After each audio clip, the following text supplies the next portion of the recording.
Do you know that right now as we speak, there are Western countries that are stealing Nigeria's oil, now telling you to blame Russia or whatever enemy they create for you, and then sending their intelligence extensions after independent voices who dare to criticize this paradigm? What you see on your screen is the Eagle Le Havre. It's a French-registered oil tanker. At about 3 minutes after 10 p.m. on January 13, ship's transponder gave its location as just off the coast of Port Harcourt in southern Nigeria. And then about 30 minutes later, the transponder gave its location as the port of Yoshu in South Korea. There's about 12,000 kilometers worth of ocean between Port Harcourt in Nigeria and Yosu in South Korea. So at the maximum traveling speed that an oil tanker is capable of, which is about 17 knots, which comes to about 31 kilometers per hour, give or take, this trip should have actually taken just about 16 days. And yet apparently this trip was done in just under 30 minutes. So either this French ship had stumbled into an undiscovered wormhole and someone on that oil tanker is about to get a Nobel Prize in physics, or something else entirely was happening. Maybe this ship did not want to be identified as being where it was, and someone fiddled with its transponder to give it a false location.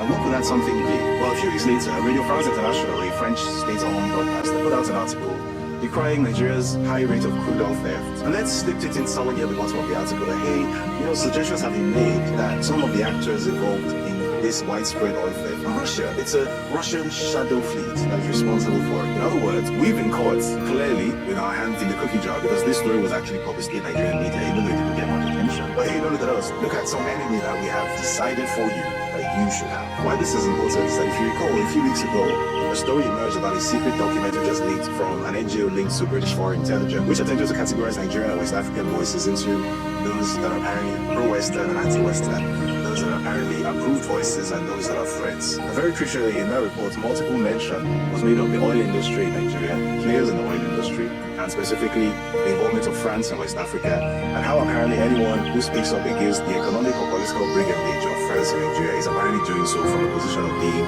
Kremlin-backed. Putting two and two together, you can see a multifaceted information war being fought, where those who are actually responsible for economic brigandage in West Africa are attempting to shift responsibility for their crimes, and then, at the same time, attempting to criminalize any critical examination of their own activities and their own actions in the countries of the people concerned. Long story short, the Cold War never actually ended, and the usual suspects would like very much to be able to determine for Africans what side to be on, or if at all they should even be on the side, because God forbid that Africans should make their own economic and geopolitical decisions.